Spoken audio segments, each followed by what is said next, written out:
help will come.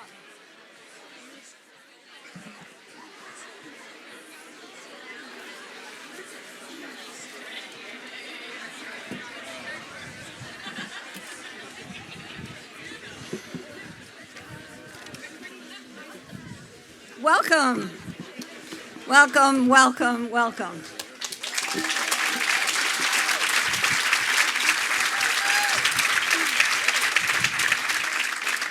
Welcome to the 2025 Martha's Vineyard Book Festival.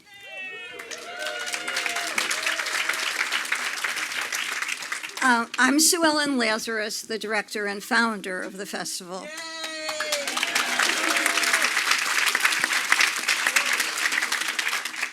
We're so glad you're here. And for some, we know how hard it was to get here.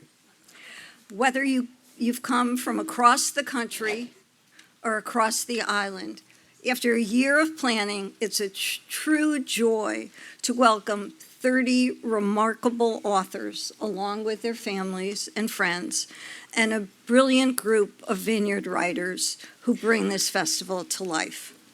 Some of you have endured extraordinary hardship and travails on your way to Martha's Vineyard. And for those who made it, like Jeffrey, after a 3 a.m. flight, we picked you carefully. We knew you were special. And there are a few who are still en route, and we wish them Godspeed, and we think they'll be here in time for dinner. Among you are Pulitzer Prize winners, novelists, journalists, historians, chefs, anthropologists, firefighters, marine biologists, and at least one Rhodes Scholar. You've acted, taught, cooked, reported, protested, and opened iconic restaurants. You've made this festival as wide-ranging as it is inspiring.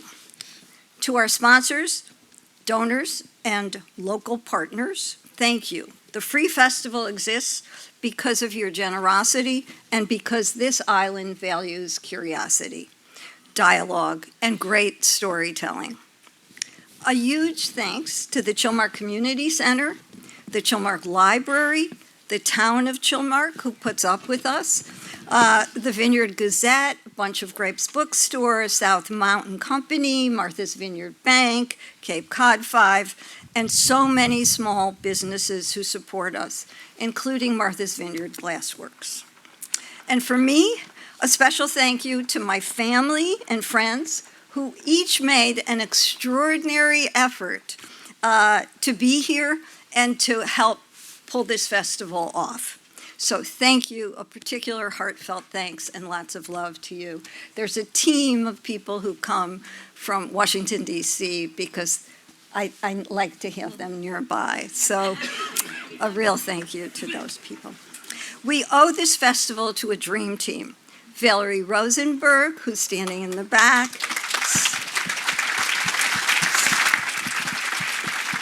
Steve Fisher, Pat Sullivan, Wendy Wolfson, Annie Treitman, and our very wise advisory board, Dawn Davis, Joan Nathan, Michelle Norris, George Gibson, who's still en route, Alexandra Styron, Jessica Harris, Barbara Phillips, and Geraldine Brooks.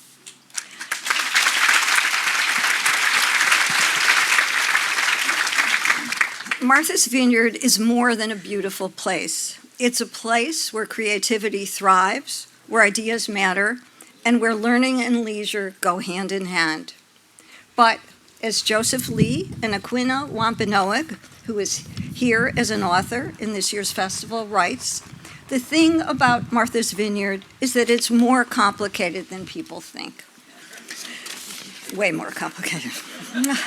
A better understanding and appreciation of that complexity is what we hope you'll get a flavor of, the authors will get a flavor of this weekend.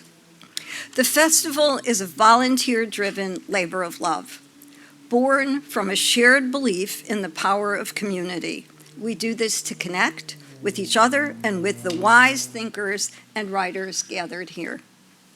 These conversations matter. They ignite curiosity, deepen understanding, and remind us why dialogue, real, thoughtful, in-person dialogue, is more important than ever before. This weekend is a celebration of great writing, bold thinking, and this beautiful, complicated island that brings us together. And tonight we mark a milestone, the 20th anniversary of the Martha's Vineyard Book Festival.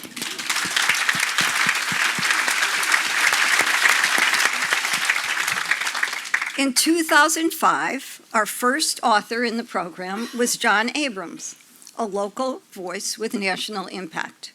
And here we are in 2025 with John Abrams once again, first on the list.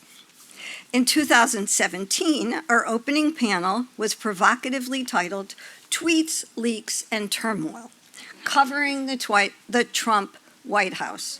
That night featured Glenn Thrush, E.J. Dionne, and Ashley Parker. Tonight, in a bit of a historical rhyme, we welcome you to Signal versus Noise, covering this White House, with Ashley Parker once again at the table, so to speak, and this time joined by Jeffrey Goldberg.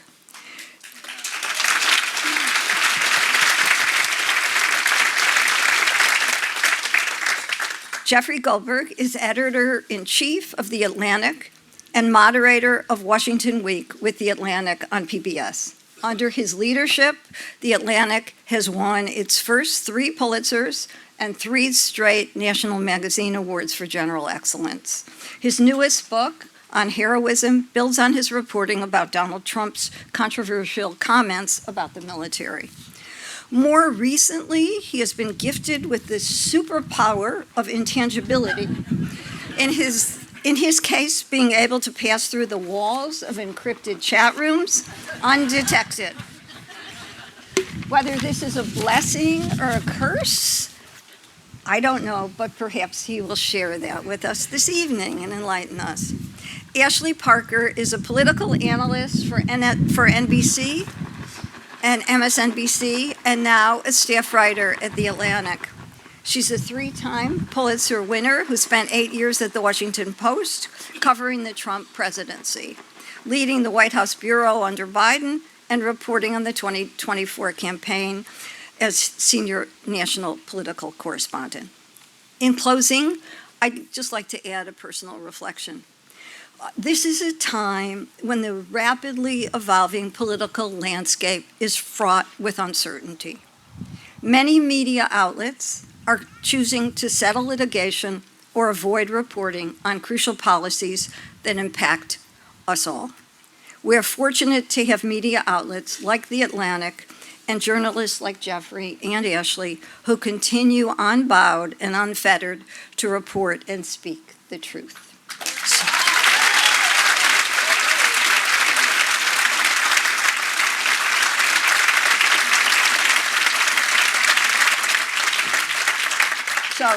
So please join me in welcoming them, and thank you all for being here.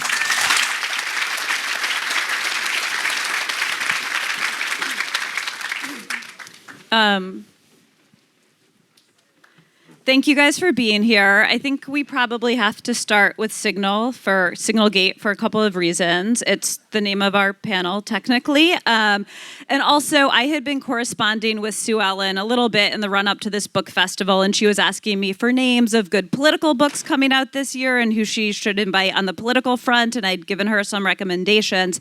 But I think it was no coincidence that immediately after your huge scoop, I then got another email from her saying, do you think you could get Jeff Goldberg to come to the festival as well? So I believe it published on a Monday. I was brought into it or gained awareness of it on a Thursday evening, but I had some awareness something was going on because anytime I would walk by your office, there were a lot of people packed in, mainly lawyers and like very serious looking faces. And so I just wanted for you to start to take us through how it was that you got added to an encrypted text chain with the vice president, the Pentagon chief, the DNI about a bombing campaign in Yemen. Ashley is Ashley's a great reporter, and you know she's a great reporter because when she saw a safe being moved into my office, she immediately deduced that something was going on in my office. And cameras were being installed to monitor the safe because that's a longer story, but we won the Guinness Book of World Records Prize for stuffing the most number of lawyers into a small glass office as possible. The contours of the story, I think, are well known. I've actually talked to Kara Swisher about the contours of this story. The question, the most salient question, and maybe still unanswerable, is what was the slip up? What was the break in the time-space continuum that allowed Mike Waltz to insert my number into this chat that they should not have been having? In any case, and the truth is, I don't know. What I do know is that Mike Waltz is not telling the truth when he says he doesn't know me. There's actually photographs of us together. We spent the summer in Saint-Tropez. It's not that, that was a joke for anybody who's actually writing this down.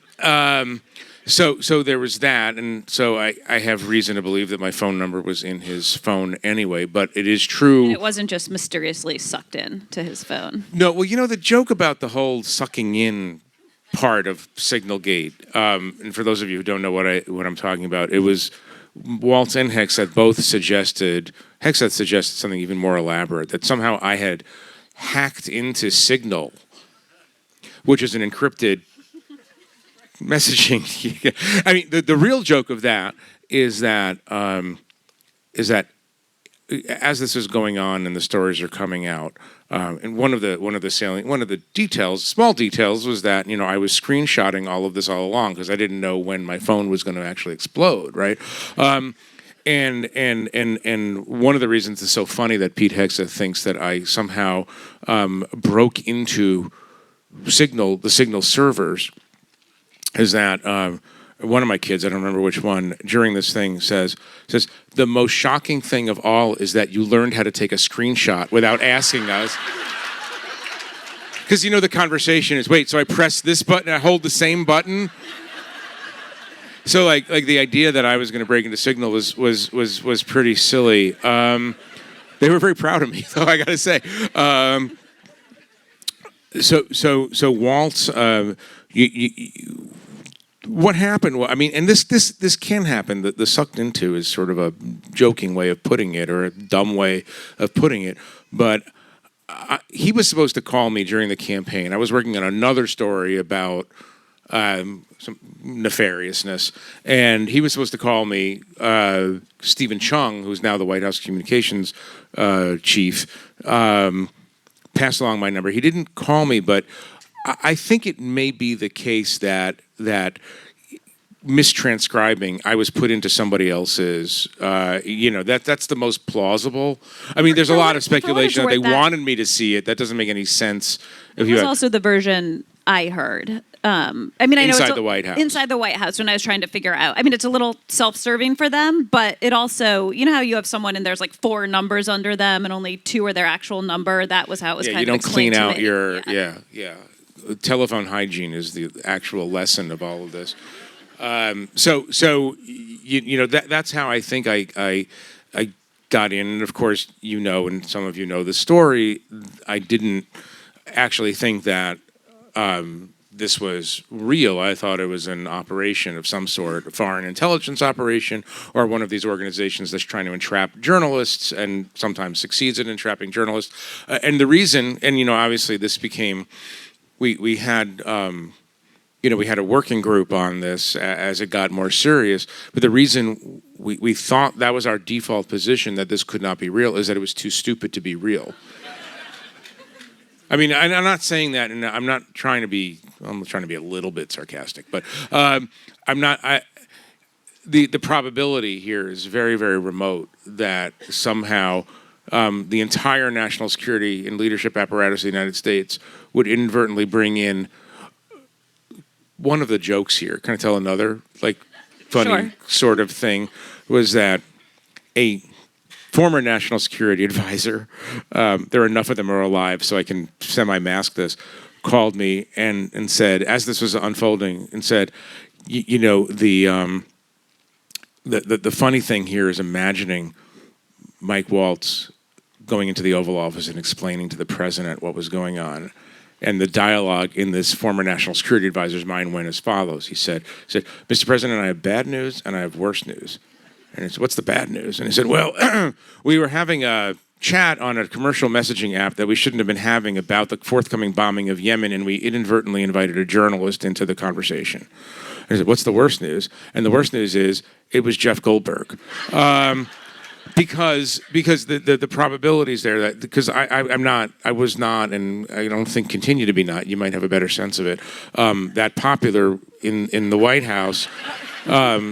So the thing is that the whole thing is stupid, both in their operational security or lack of operational security, and the fact that I got pulled into this. I don't know. I could tell stories all day about how stupid it is. And I know you've talked a little bit about this, but very briefly, when was the moment you sort of actually realized, like, okay, I'm not getting punked? Well, no. So what happened was Saturday afternoon, I'm going supermarket shopping, and the message, the chat, kind of it was intermittent. Like it would there would be a burst of messages on Friday and then nothing for like 20 hours. And then what happened on Saturday around noon, I guess, Eastern time, Pete Hegseth comes into the conversation and presents what, I later published after they, I wasn't going to publish it, but after they asserted that it wasn't national security, sensitive national security information, and said that I didn't have it, they forced us to publish it. That came through, and the salient detail in all of that was that it said I'm trying to remember the exact time. People can call it up on their phones at this point, but basically 3 hours hence, or an hour and a half from now, the bombs will start dropping on Sana'a, right? And so, I added 1 and 1 and said, if I just sit here and wait. I mean, at that point, I was like, this is a very elaborate trick. But, I sat there and I waited, and sure enough, about 3 minutes after the target time in the chat, I go on Twitter, and there are reports of explosions in Sana'a, and then it unfolds. I get a text from our colleague, a signal text from our colleague Shane Harris, who covers the intelligence community, who was definitely in the camp of somebody is punking you. I don't know what the trick is, but this is all. And he said, yeah. So I guess and I said, yes, I guess I'm in the national security. I guess I'm a member of the National Security Council now. And that was, that was something, and it's serious. Like, why the hell am I seeing this stuff? So when you're interviewing your boss, I feel like you have to say this, but in this case, it's true. This is not at all awkward or ethically dubious at all, by the way.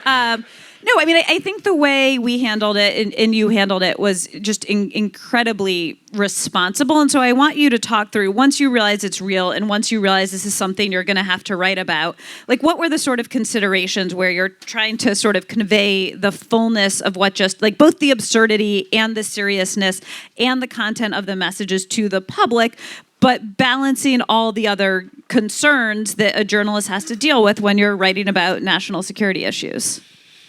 Yeah, I mean, here's the thing. And I've covered national security. I mean, I'm editor now, but when I was full-time reporting, I covered these issues for a couple of decades. And we're all, one of the accusations that came from Trump partisans after this is that, I don't know if it's an accusation or a kind of a indictment / observation, was that, if this had happened in the Obama administration or Biden, you would never have reported that. And it's like, you do not understand reporters. I mean, I don't care who's doing it. If they're doing something stupid, it's our job to put it out there. So, and that was the number one goal, was we have discovered inadvertently and passively an immense flaw in the national security operational security of the United States. And so we have to, and what do journalists do? We hold officials, people in power, publicly accountable. We don't call them and say, hey, you shouldn't be texting me. We write about it. So we knew we had to write about it. We also knew that, or I knew, even as a national security reporter, that I did not want this kind of information. I don't want this kind of information. I don't need to know 2 hours before an attack the flight route of the U.S. bomber. I don't want to be responsible for having that information. I mean, I stayed in my car with my phone for that hour and a half period. I didn't want my phone was, I looked at it almost like kryptonite. It's like, there's stuff coming over this that if somebody, and like, it's not implausible, and we had all these thoughts, it's not implausible that my phone, like the phones of other journalists, would be of interest to Iranian, Russian, Chinese, etc., intelligence operations. And so it's not like my car was going to protect me from a Russian, interference operation. But I didn't want the phone out of my sight because I don't want this kind of stuff. I want to know why they're doing stuff. After action, what it meant. Was it a mistake? Was it this? Was it that? I don't need this stuff. It's worth noting that, and I understood why you did it, but as a journalist, I was like, like that as soon as you realized that it was real, you left the chat. Well, I mean, yes, I left the chat. I left the chat with a small battalion of lawyers. I'll just say that. There were serious concerns. I never believed this to be. I mean, I'm very, very grateful for for all the legal help that I got, and it was, as you know, hot and cold running lawyers for a long time. There was an assumption that I can't remember. I've been instructed in this like 8 times, and I can't remember what I'm supposed to say and what I'm not supposed to say. Just go ahead. Right. It doesn't leave the vineyard, right? I mean, it's an island.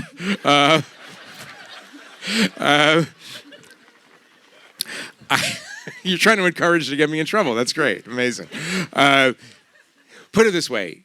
There were clear expectation. The reason we had safes and cameras is there's a clear expectation that we would be, on the part of some of our very, very skilled national security attorneys and criminal attorneys, that I would be charged and the Atlantic by extension would be charged under the Espionage Act.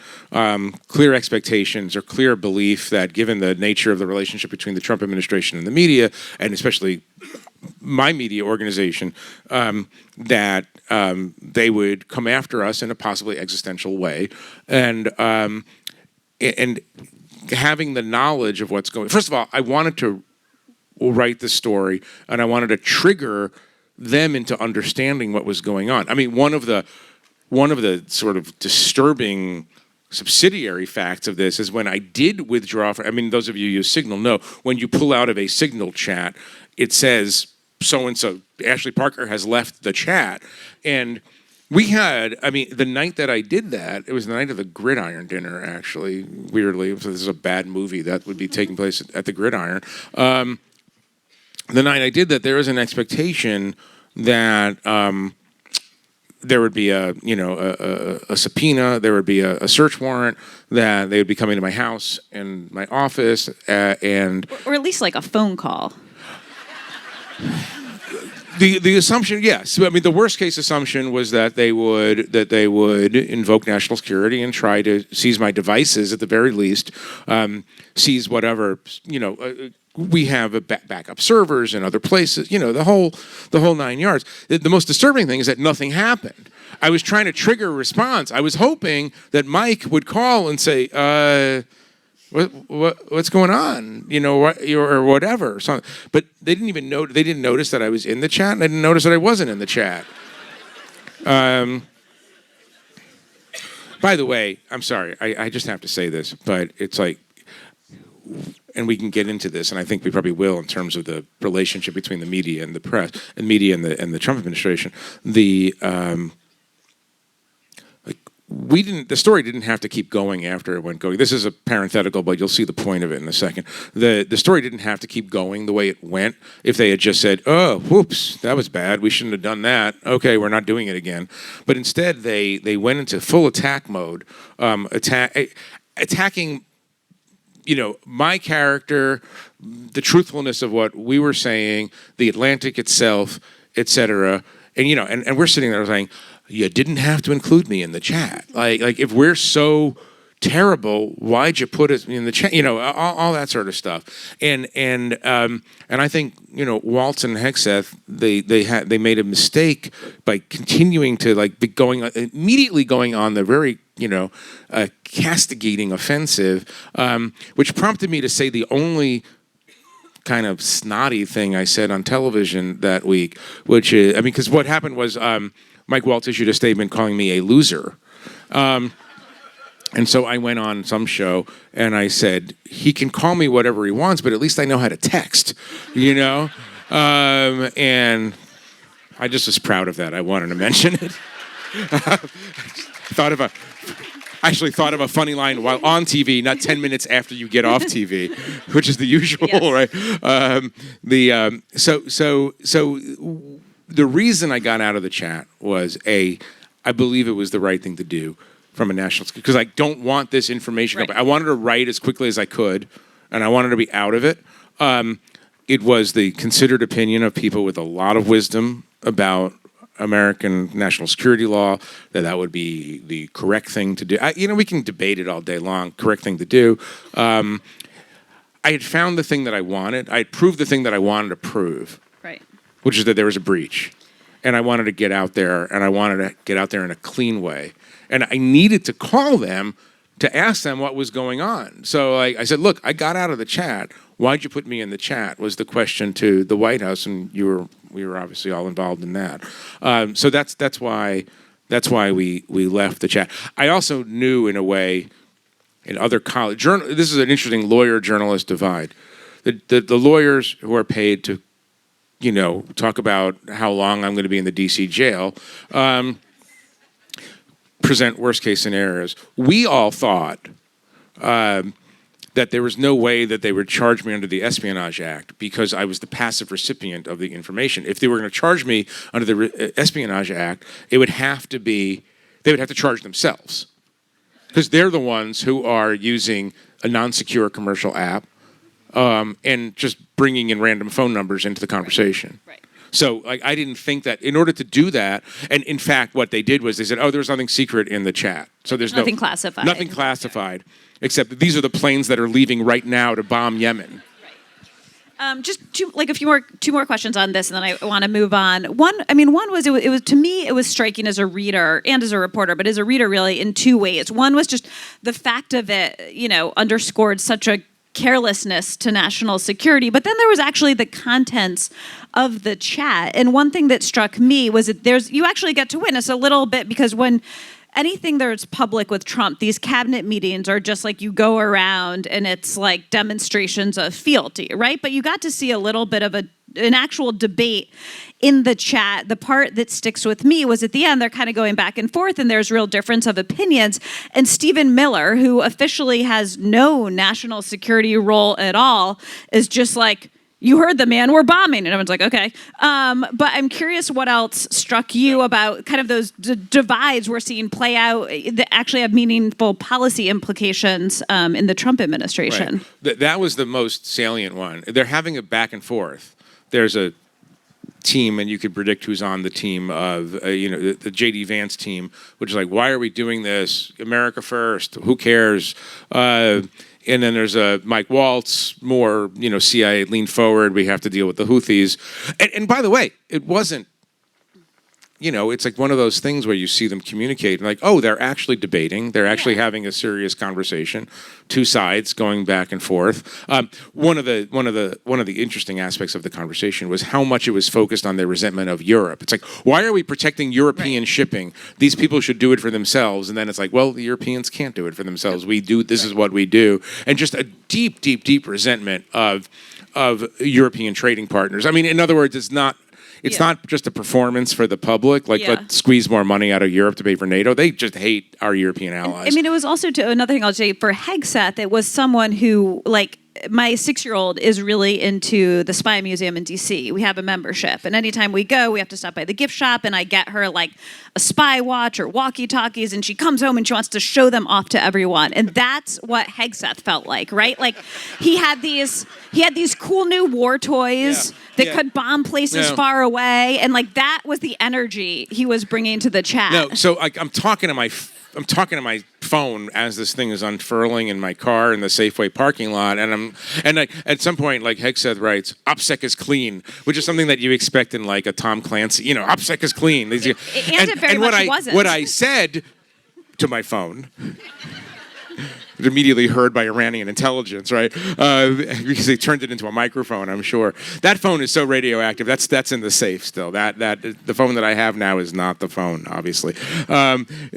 What I thought was like, I'll just say it. It's like, dude, you are the Secretary of Defense. You don't have to play Secretary of Defense. Like we know.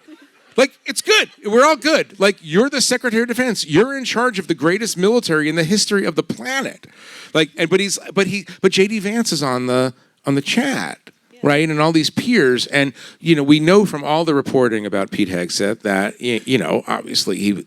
obviously he didn't have qualifications for this job. There were questions about his management capabilities even then, questions about his temperament, obviously drinking and marriages and all the rest. And so I feel like this was a moment where he was sort of like showing the rest of the gang, including Marco Rubio, who comes heavy by comparison. Like Mark, that's a serious guy, and he's like saying like, I got all the stuff. 0500, 0600. I can talk in military time. We know you were in the Army. It's fine. Right. It's like we got it. That was a weird aspect of this, and that's where he got into trouble. It's like you don't like first rule of Fight Club is like don't talk about when you're bombing Yemen. And so that was it. The Europe, the sort of the quasi-isolationist trade warriors, and then of course the inappropriate use of emojis was obviously humorous. But then the Stephen Miller coming in, who had not been chatting. Stephen Miller comes in and says, "The president wants to do this. We're doing it." And then everybody was like, "Can't wait to do it."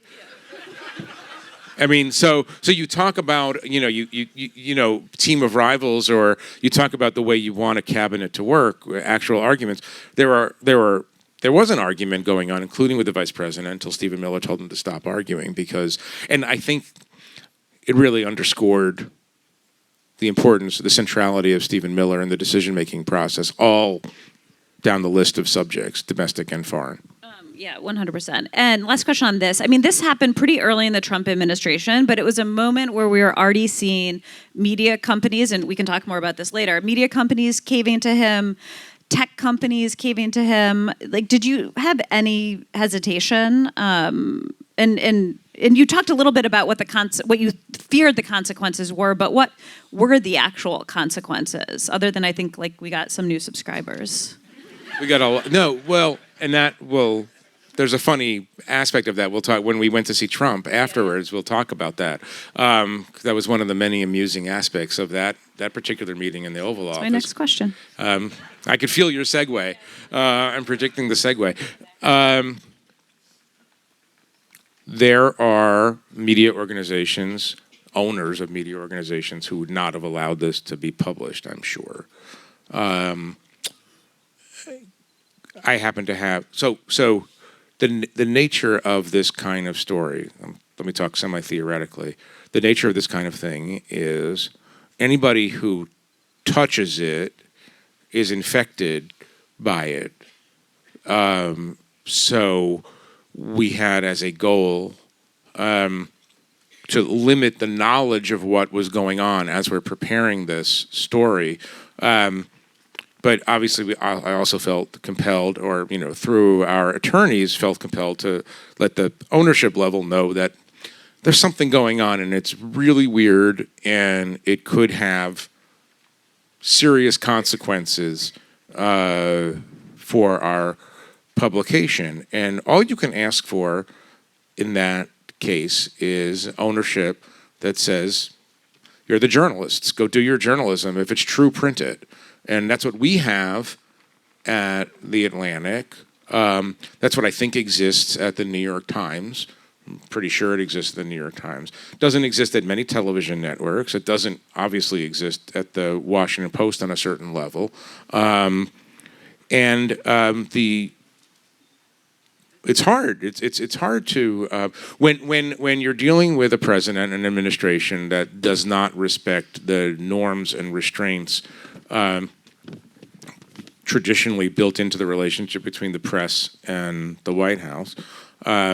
You have to take into account things that you never had to take into account before. You never thought that George W. Bush, Bill Clinton, Barack Obama, Joe Biden would throw us in jail. The thought never crossed my mind. But this is a different scenario, so the stakes are much higher. And this is the acid test of ownership. Like you have to trust us. This is what we're doing. This is what we do. This is the bargain. And I have an owner at The Atlantic who has a lot of guts and knows what to do.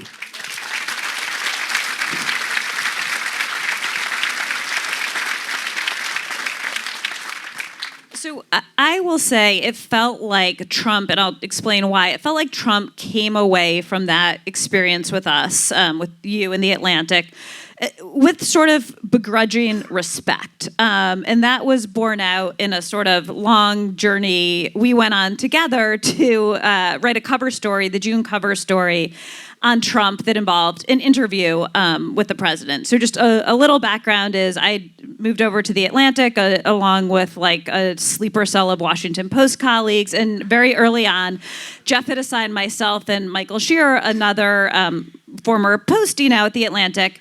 They never promised covers, so cover-length story on Trump, trying to tell the story of sort of, people forget, but there was like a brief period, and it was stunningly brief, but where it really looked like his entire political career was over. To tell the story of sort of his remarkable comeback, how he clawed his way back, what were the lessons he learned in his 4 years out of power, and how he returned to the White House, understanding the levers of power better, and for the various reasons why his second term already feels very different from his first. And as part of that, we did what you normally do, which is you put in for an interview with the president, and we sent a memo to the White House explaining the story we wanted to do, why we wanted to talk to him. He doesn't like me, but there was one story I once wrote when I was at the New York Times about how in 2015, about how his Make America Great Again hats had become like the hipster fashion accessory in Brooklyn.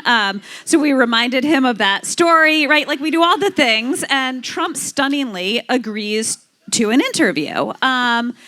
And then midway during the reporting process, people are participating, and suddenly we find out, I'm out for a jog, and we find out we are not getting the interview because Trump, in a Truth Social post, basically attacks me by name, attacks my co-writer Michael by name, and cancels the interview to the world that none of the world knew was coming. And I immediately get a call from Jeff, which was nice of you. I appreciated that, but I felt so stressed out that I had like lost the interview for The Atlantic. But anyhow, so the way this ends, I'll just do like a very brief clip note. So he attacks us, then the interview's off. We're still doing the story. Just because someone attacks you and just because they aren't going to talk to you doesn't mean you don't do the story. My colleague Michael calls Trump one weekend. Trump picks up the phone, chats with Michael for 20 minutes. So we get an interview with the president. Remember, that's not normal either. Yeah. This is the president who gives out his cell phone. Right. He did not. And God bless him for it, by the way. To be fair, he did not give it out to us, but we got it. Michael calls him. He chats with Michael for 20 minutes, so we have an interview. So we're like, okay, we even have a 20-minute interview with the president.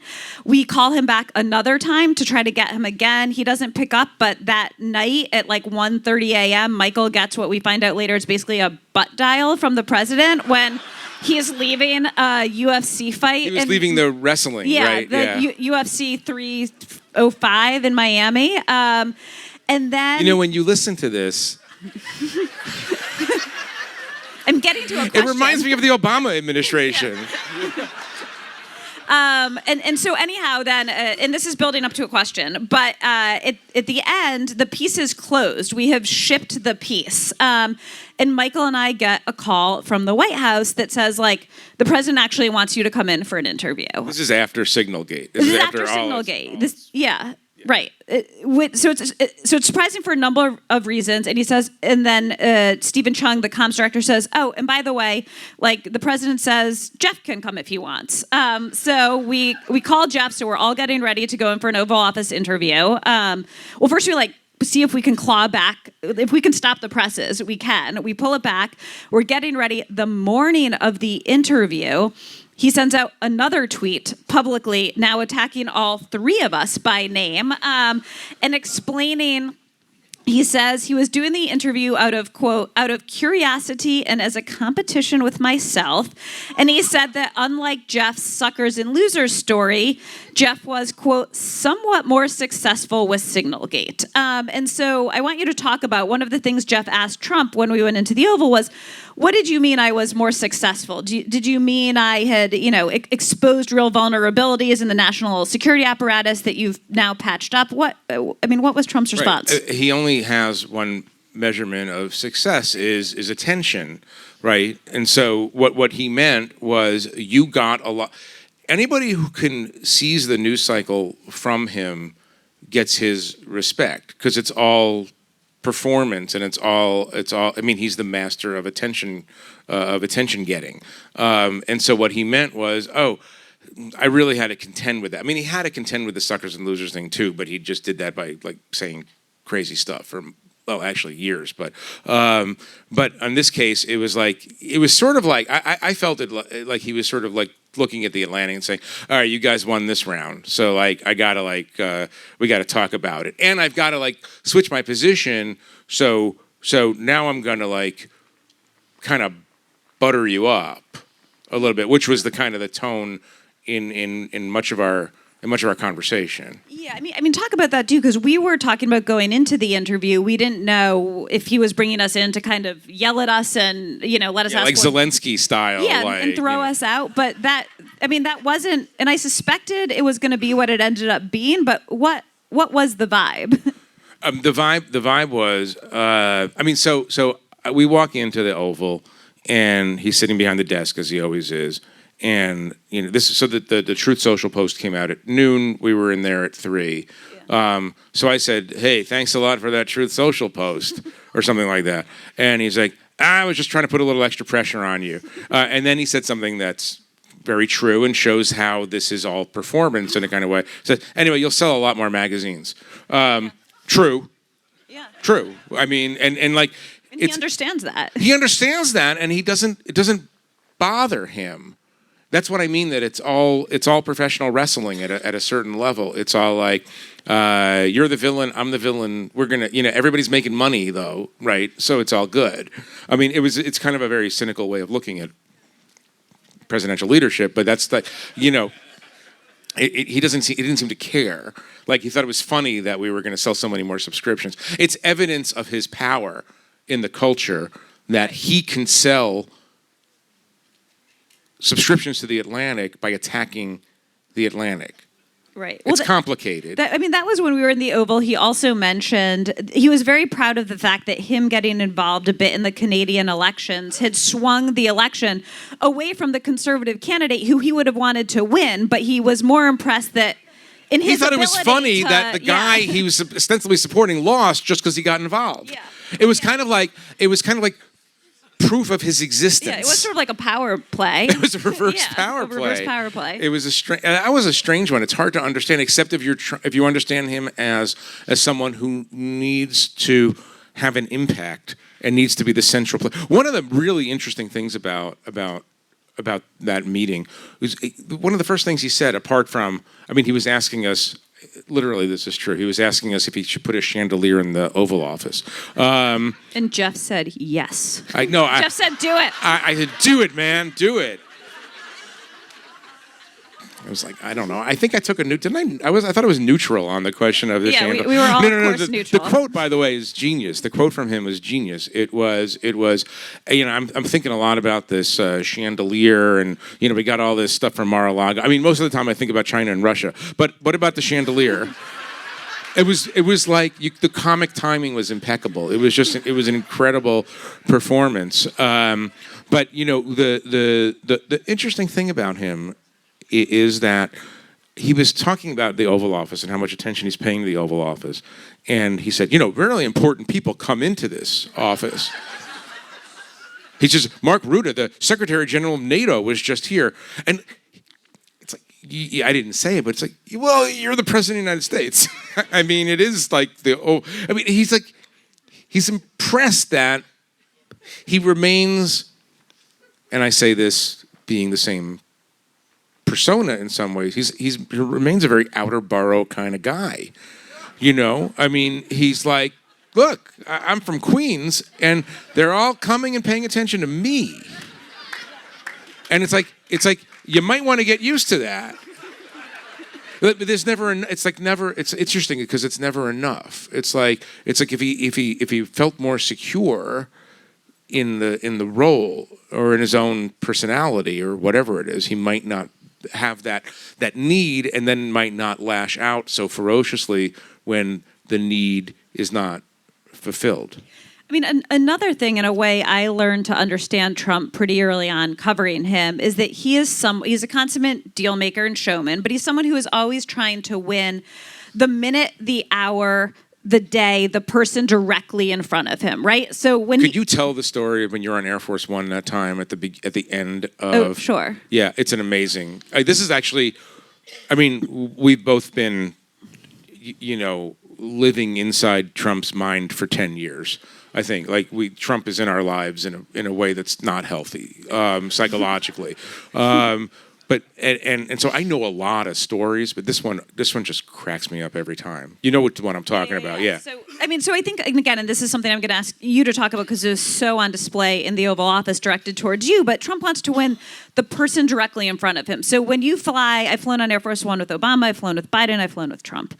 And, Obama would, he would come back for like 20 minutes at the end of foreign trips when he absolutely had to, and he would do it when the plane was landing. So there was like an out, right? And Biden, never came back. But not only would Trump regularly come back, but and I know that I'm getting to the story, but he's a consummate host. He comes back, right? And he treats it like his own plane. Like, are they taking care of you? Do you need some shrimp? Should I, do you want a Diet Coke? And you sort of feel like if you said yes, the president would bring you a Diet Coke. And so one of these trips, he comes back. It's near the end of his presidency. And this is in a moment when he started, I can't remember if he had started pardoning people or he was talking about who is going to get ready to pardon. And so we're all gathered around him, talking to him.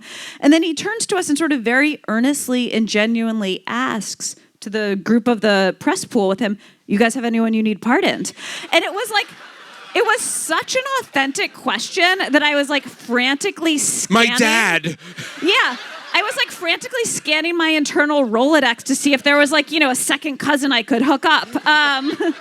But like that's sort of who he is. And so I wanted to ask you, he can be, and I know the island is complicated, but it feels liberal crowd. But I think people who are even skeptical of Trump and don't like him as a person, don't like his behavior, don't like his policies, would be surprised that when he wants to, if you're in a room with him, he can be incredibly charismatic and charming. And I was hoping you could talk a bit about that, because when the three of us went into that Oval Office interview, it was very clear, like Michael and I had a bunch of questions we wanted for our story, and Trump very much wanted to win over Jeff Goldberg of Signalgate. And the entire experience was very clearly oriented towards that.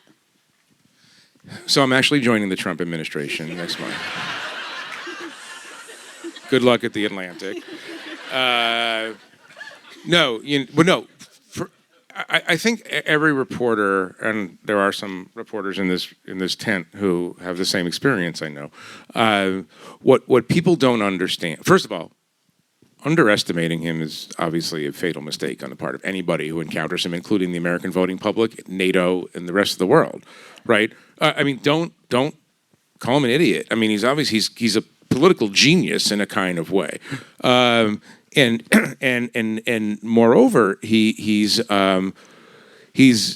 there is a charm and a humor that comes through. I mean, it's always like, if you've ever met a professional wrestler when the cameras are off and he's just not whatever ridiculous name, but just Joe Schmo. They're like, "Hi, how are you? Nice to meet you. Oh, you have kids? That's great." And they're entertainers. They want to make you like them. Trump is the same way. Like the whole attacking us on Twitter, and he'll do it again. But when you're with him, it's just part of the. He thinks you're just in for the joke, just like he doesn't understand or doesn't care that kind of language could get somebody hurt one day.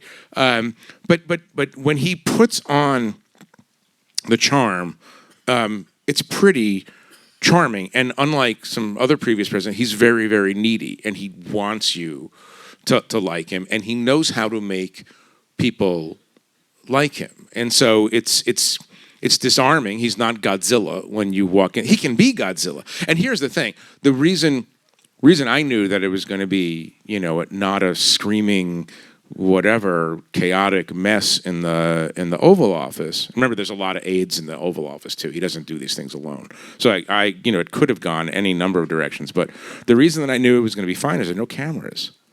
Like if there had been cameras, yeah, that's a good point. he would have Zelensky'd us. I mean, it would have been the Atlantic, whatever.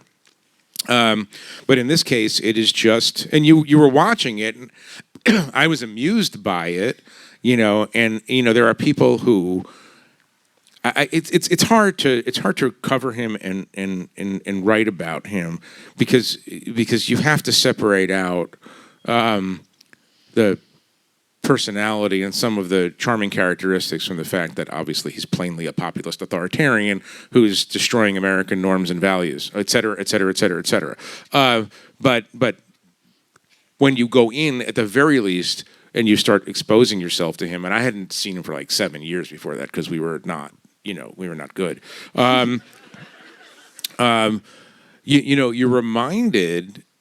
You're reminded that. This guy is really appealing. I mean, think back to the campaign. I think, he's in the McDonald's window handing out French fries to people, and everybody thinks it's American people, voters like, oh, look at Donald Trump, he's in the McDonald's. Kamala Harris, who actually worked in a McDonald's, could not have done that on the campaign. People would have said it looks fake. Yeah. I mean, I don't know. I can't describe the alchemy here. I cannot describe what it is about him that makes him this way, but it's a lifetime of practice, and it's a neediness that weirdly comes off as almost a vulnerability, and obviously it works to charm some people. Yeah. Last question about interviewing Trump. I mean, I find him to be a tricky interview because he filibusters. He saes so many things that are not true that you sort of you're aware there's going to be a transcript put out, and you can't just let him say you can't just let him say things that are not true, but you can't stop him at every untrue thing because you would never get into the interview. And so and you pressed him on a couple of things. But I was just curious, you've interviewed other presidents, other people. Did you have any takeaways of what makes him different in an interview? I mean, he lives in a reality entirely of his own making. So you can't interview him the way you interview somebody who's tethered to a common set of facts. I mean, it's not an interview. That's the mistake. Yeah, when I remember when Jake Tapper and Dana got the assignment to do the debate. I was talking to Jake, and I was like, how do you handle the fact checking? It seems like a trap. I mean, obviously that debate became famous for something else entirely, but the fact checking, it's fruitless. And I think you could just kind of acknowledge that it's fruitless. I don't know if he doesn't have a learning curve or he just doesn't care. I mean, there's this.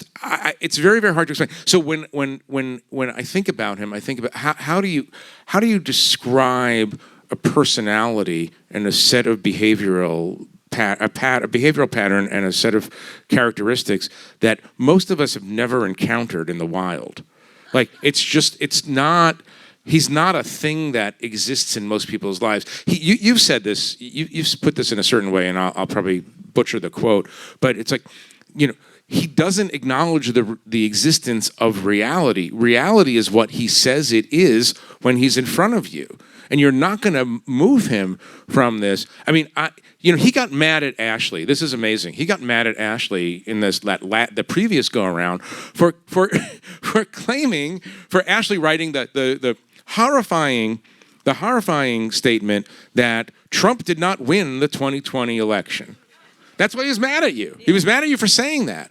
And I brought this up in this last encounter with him, and I said, I don't understand, because this gets to the core of your question. What do you want to know? What do I want to know when I'm with him? It's like, I want to know why he is the way he is. So I said to him something along the lines of, here's the thing, you're the most successful politician of the 21st century. I mean, you can't, you were down, all the way down, and you came back up, and you've been successful and famous for, decades before this, and I said, and you've won the presidency twice. And he goes, 3 times. And I said, that's exactly what I'm talking about. You don't have to say that anymore. Like, you're the president. We got it. You're it. And he says, look, I wouldn't bring it up, except that it's true that I won the presidency 3, and it's not fair.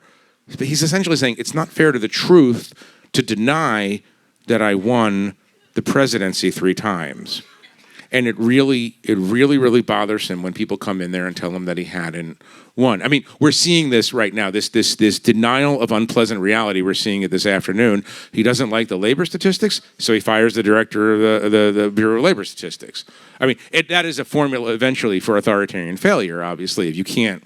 Because Donald Trump can make up a reality, and he's very good at bending reality around him, but eventually the jobs numbers are the jobs numbers, and they will make a reality that's too big even for him to reshape. And that's sort of my next question. I mean, how do you view, now that we're 6-7 months in, how does he feel? What are the major ways this presidency of his feels different than the first term? Well, he's much better at it. I mean, he I shouldn't say that there's, when I say there's not a learning curve, I mean for what we would all think of, or a lot of us would think of as, a set of facts, labor statistics, for being one such set of facts. Like you're given the unemployment numbers, you're given the new jobs creation numbers, and you deal with it as it is. You don't say those are fake numbers because I don't like them.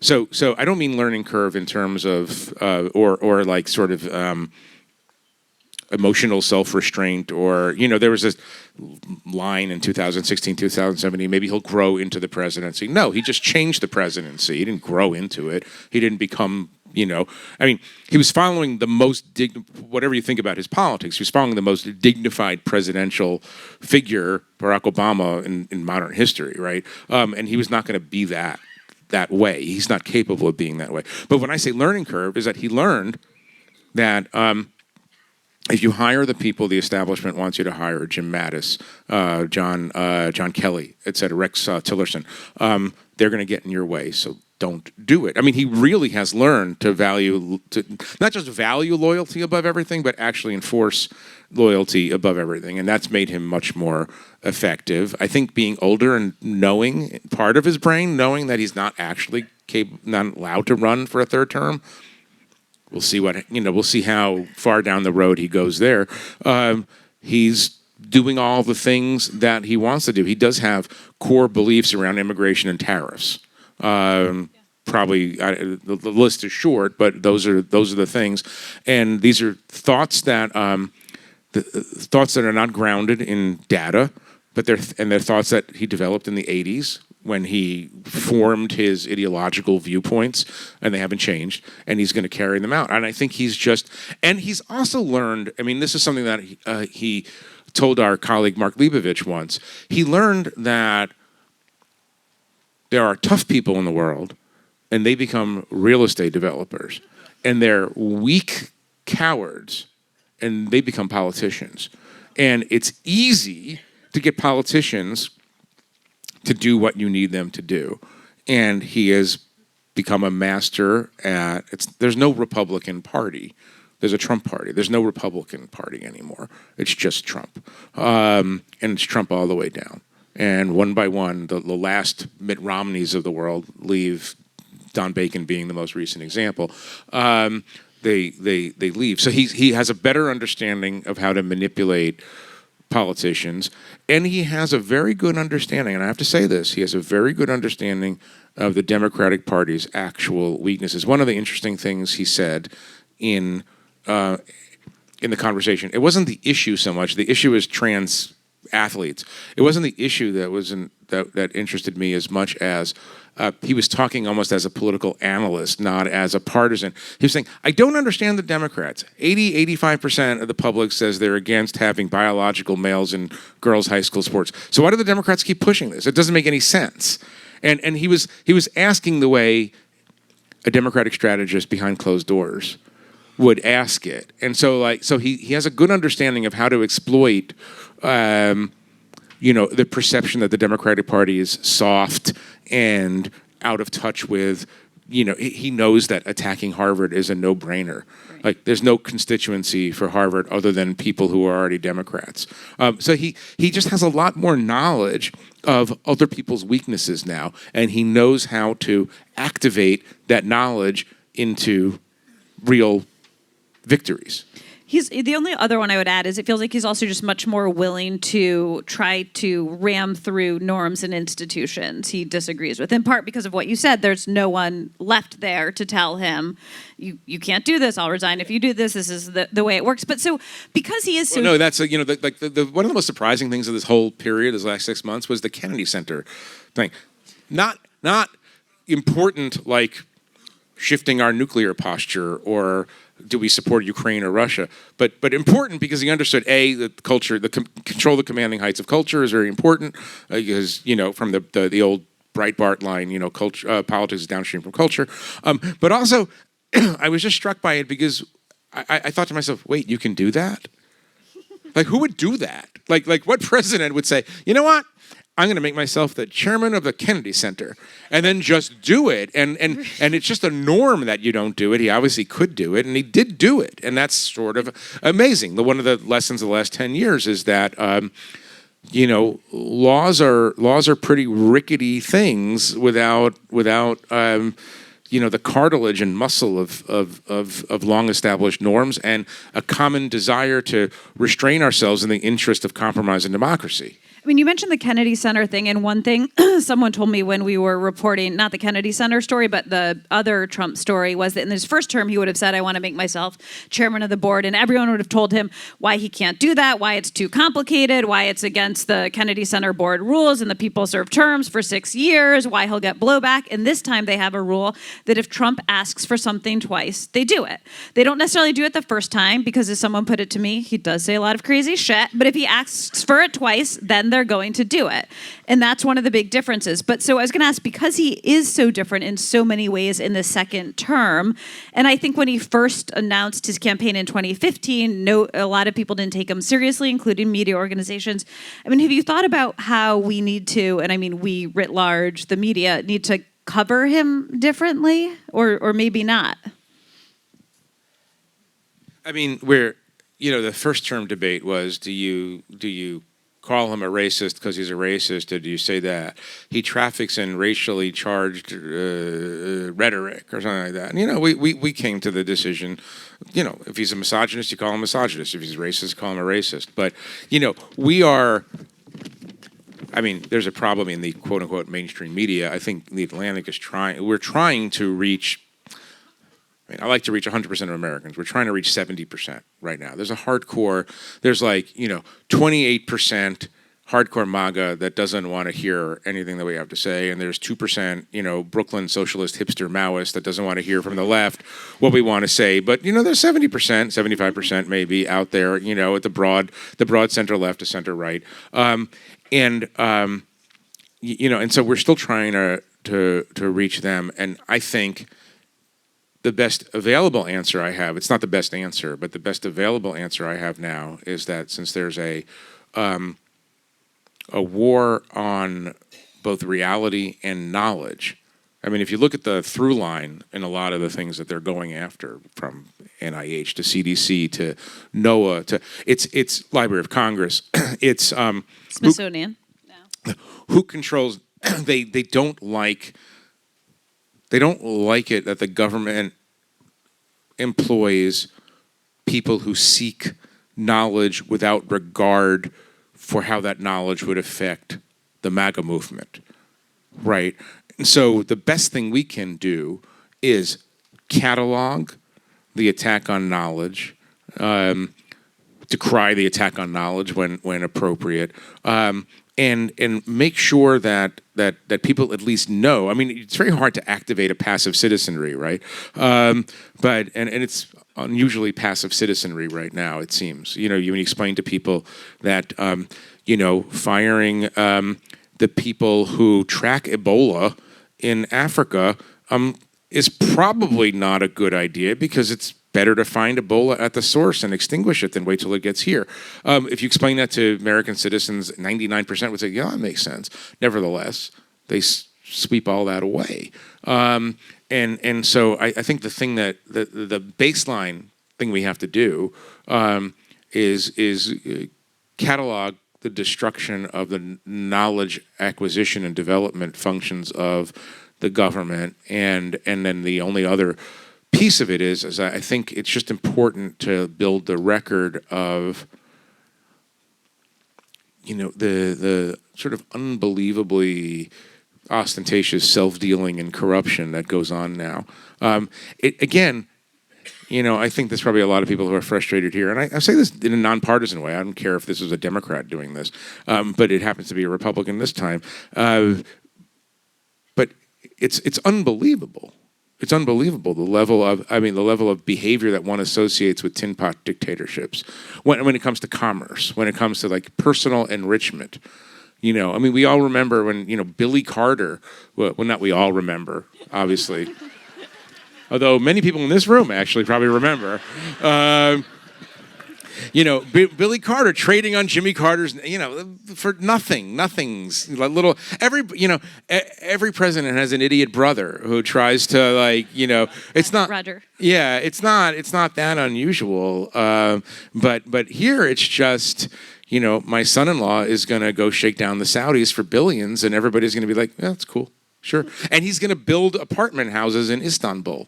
The joke in the NatSec, in the national security community, is that you never really are 100% sure if he's going to attack Iran or build a hotel in Iran, right? And for him, it's like if the Ayatollah had half a brain, he would say, you know what, you're no longer the great Satan, you're the great casino operator, and just come in and and he'd be like, oh, that's fine. Really. So the documenting that is, but we've been asked in our field for 10 years, what do you do? How do you do this? And it's like, well, first of all, steadfastness, don't stop. I can't stand hearing reporters say, we don't have any, thank God, but reporters say, I'm so tired of this. It's the greatest story of your lifetime. America is fundamentally changing and being dismantled under your nose. As a citizen, you could be bothered by it, but as a journalist, you should be energized by it. It has to be documented. Well, that feels like a great place to stop and move to questions. There's a microphone there and a microphone there if people want to come up and ask Jeff some questions. Or Ashley. I have a question for you both. This was fabulous. Does MAGA die when Trump dies? First of all, do you have any proof that Trump is going to die? He is the luckiest man on the planet. I've always said that. It's like when people always ask, well, this one is going to take Trump down, this scandal. I was like, have you looked at this man's life? He's the luckiest person on the. Imagine getting impeached twice. How would you feel? Pretty bad. But he's just like, whatever. I just got impeached twice. I got indicted 4 times. I've been sued by 30 women for sexual assault. Let's get a hamburger. I mean, it's unbelievable. And he's incredibly lucky. I'm joking, obviously. Does MAGA die? MAGA is like the Tea Party died, except that it didn't. It kind of got transmogrified into MAGA. There'll be a next movement. I mean, the question is there anybody on that side of the fence as talented with like the raw animal genius for knowing other people's weaknesses and knowing the political moment, and knowing what to do when you get your ear shot? I mean, and knowing all the things. There's nobody. I don't think there's anyone like him. I mean, J.D. Vance does not have, this is analytical. I'm not saying this personally, but, Donald Trump, and I know that people in this crowd will object to the way I'm framing it. Donald Trump is obviously very likable to huge numbers of Americans. I'm not sure J.D. Vance is that likable to huge numbers of Americans. I don't know who it's going to be the next time. There's a lot. I mean, obviously Rubio and J.D. Vance are trying to jockey for this. I don't know what Don Jr. I mean, there's a whole range of people who could try this out. But I don't think this is I mean, you know it better than I do. You know MAGA better than I do. I mean, I'll say very briefly a couple of things. One is that it's interesting that the Trump coalition, which is a lot more diverse, a lot more young, a lot more working class, a lot more voters, frankly, associated with Democrats for modern political history. There's people in the Trump White House who are desperate to turn that into a Republican coalition, right? And not just like a Trump at the top of the ticket coalition. And that is an effort that is happening, but it is unclear to me because of what we see in off-year elections when he is not actually on the ballot, if that can hold. So they want to do that. I don't know if it can. The thing that is striking to me, and in some ways of what MAGA rises out of, and I think what Democratic populism rises out of, is I did a road trip in 2014. I was at the New York Times, and it was just like talk to 1 million voters. I rode the old Route 60, and I started in DC, flew back from Indiana, and everyone I talked to was furious, right? Like they felt like they had done, and they weren't wrong. They felt like they had done everything right. They had moved into a neighborhood where the schools were supposed to be good for their kids. They had worked a 9-to-5 job. They'd saved for their pension. They had bought a house that the bank had told them was a responsible loan that they could afford. And then and then they would point to every single house on their block was foreclosed, right? They were also angry. They were getting government assistance, and they, for whatever reason, they very much deserved it, right? Because they had a real injury or they really needed it. But their neighbor who was getting the exact same assistance was milking the system. And it was a sort of like a burbling distrust in institutions that Trump came along and named and harnessed, but like what they wanted, and they said like these bankers, nothing happened to them, right? Like they were like these clowns in DC and New York. They burned down the system. I'm paying the price, and there's no punishment. And Trump was the one who said, it's drain the swamp. It's burn it all down. But that's what people wanted to do. And I think that is still what a lot of the country wants to do. And there's even more distrust in institutions because a lot of institutions are failing us. And so I don't know, that's not quite the answer to your question, but I think any successful movement will rise up out of, in some way, grappling with the fact that most Americans increasingly trust institutions even less than they did, which was pretty low. Thank you, guys. On the subject of burn it all down, could you just say a few words about the people behind the curtain? People like Russell Vought, Curtis Yarvin, maybe Stephen Miller, maybe Peter Thiel, who are actually enacting this process of burning it down? Yeah, I mean, the only thing I will say, and part of the thing we looked into in this story of Trump, of how he returned to power and what lessons he learned, was that in those 4 years out of power, there were people like Stephen Miller, like Russ Vought, and a few others who used that time to basically say, like, we're going to return to power and we're going to understand how to do this better. And for 4 years, they just figured out, how do we write regulations better, right? What is the loophole we can use, the Foreign, Alien Enemies Act to deport people? And this, I guess the only thing I would say about that, then I'll kick it to Jeff, is what you are seeing now is not accidental or haphazard the way some of the stuff was in the first term. It was like a very concerted, deliberate effort that was 4 years in the making. Yeah, I mean, very, very quickly. I mean, it's a strongman project, I think. I mean, it's a group of people who want a center power and a very, very strong executive. They are, to varying degrees. You named a pretty diverse group of individuals, including, one who's like, Curtis Yarvin, who's openly racist, and Russell Vogt, who's a technocrat who's trying to, shrink government and make a very, very strong executive from within. But it's basically a strongman project. It's people who don't, who believe that most Americans aren't qualified for democracy, and this country needs to be led with a firm hand, and that hand should, I don't want to say that the hand should be white, but the hand should believe in, let's call it pre-DEI principles of the way the country should be organized, and they don't hide what they think. I mean, Russell Vogt has been on the record saying that, he doesn't want only to fire government officials, he wants to basically humiliate them to the point where no one wants to become a government official. And so I really think it's in some ways it's just a very basic anti-democratic impulse.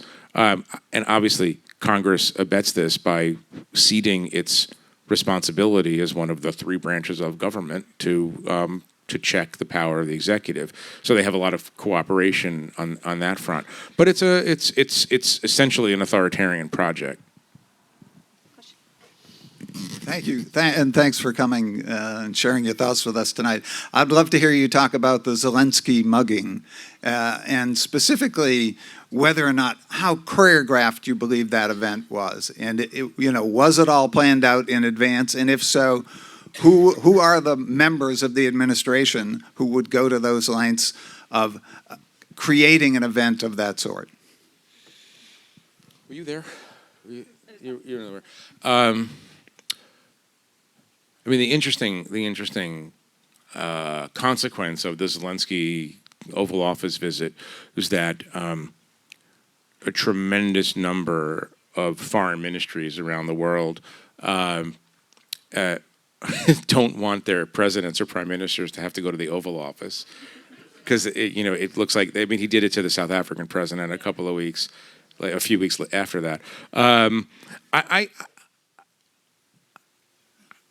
I don't have inside information on that. I know that J.D. Vance in particular has hard feelings about Zelensky actually, if you watch the hour meeting, most of it was fine. And remember, this is before Trump is pivoting, or seems to be pivoting, in an interesting way away from Russia. Really is. And has been saying nicer things about Zelensky. Zelensky's also gone to school on how, like every foreign leader, gone to school on how to talk to the man so you get something done. But I don't know if it was a setup, but I think they went in loaded for bear, looking to put him in his place. Yeah, the reporting I have is that it was not a huge orchestrated thing. I think, as Jeff mentioned earlier, having cameras there totally changes that dynamic. I think it would have potentially been a different meeting behind closed doors. And I had also heard that the president was sort of grumpy and annoyed that day about various things, including the deal that he didn't think was good enough. So Zelensky was walking into someone who was already not predisposed to him, but I don't think it was sort of like a Machiavellian, four-dimensional chess. You know the line about four-dimensional chess? People sometimes think that Trump is playing 4D chess when actually he's just eating the pieces. And that's a superpower in a kind of way as well. It's like don't it is what it is. Yeah. As you were talking about your meeting with Trump in the Oval Office, it felt like I was listening to a description of someone who has a narcissistic personality disorder. And I'm curious, since you've interacted with other presidents in the past, have you seen that before to this degree? Millard Fillmore was a real asshole. I mean, that's just I'm older than Ashley, though, so I don't know. There's never been a president like him in our lifetimes, has there? But Andrew Jackson was fun in the Oval Office. If there was an Oval Office then, I don't think there was. I don't do the psychological diagnosis. I just try to describe it. I mean, anybody who thinks that they can be president is obviously already like half out of his mind. I hope there's no Obamas here right now. I mean, he was like sort of the most sane version of it, but you have to think about it. When you really think about wanting to be president, you have to be psychologically unique. You have some psychologically unique characteristics. I just think he's. I'm not gonna attach words that I don't understand. I haven't studied to what he is. I think the descriptions speak for themselves. Yeah. Hi, thank you for the really interesting conversation. So I'm a teacher in a university, and one thing we talk about in universities is how trust in universities has fallen since 2015, particularly signaling at that date out, 2015.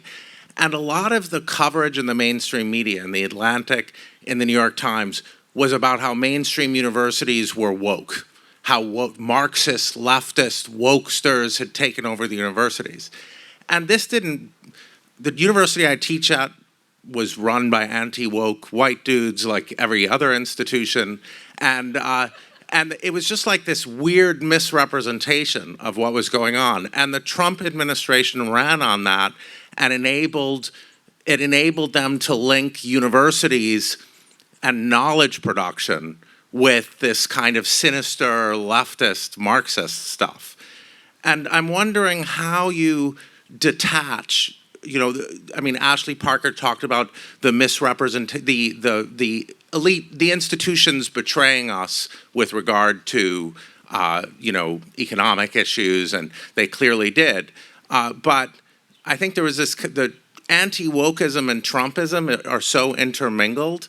How do you, in The Atlantic, New York Times, how do you distinguish yourselves from that kind of bizarre charges and misrepresentation of these institutions? And I'll just end with Jewish students crying in my office during the protests last year they're saying I'm an anti-Semite and I'm, Jewish and in the protests.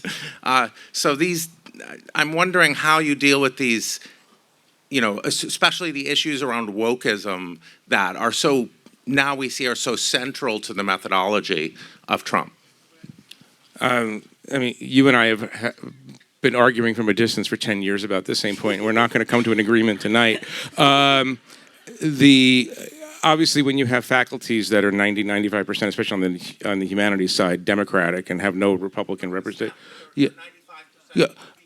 but I'm not going to have the argument right now. I think it's possible to cover more than one subject and be nuanced about different things. I think that there are plenty of examples in the academy of people being obviously way far to the left of the American center. I also think, and obviously in STEM it's different, I obviously think that Trump weaponized legitimate critiques of elitism and wokeism, or whatever you want to call it, to make a hardcore case against the universities. I would say that the universities themselves are split. There are presidents who are arguing, it might be for self-interest, that there is some truth to a critique about our universities being overly elitist and overly I hate using the word woke because it doesn't have a meaning anymore. I mean, anything Trump doesn't like now is woke. One of his geniuses, obviously, one of the aspects of his genius, he'll take any word. Remember, fake news was not his term; it was somebody else's term, and he co-opted it. But I think there's nuance. There, you talk about Jewish students crying in your office because they were in the protests. I heard a lot of Jewish students crying who were opposed to the protests. I mean, there's more than one truth out there about what happened on certain university campuses. I would also say that I think in the years leading up to Trump, there was plenty of evidence. I come back to what Trump was asking, not in a really harsh way, but asking in an analytic way about biological boys and girls sports. There was a lot of ammunition provided by left-wing academics to the right, and the right exploited it. the Christopher Rufos of the world went probably way too far with it and made too broad a point, but much of the American people were susceptible to it. And we are at time, so how about we just do one more question and we'll keep our answer tweet sized.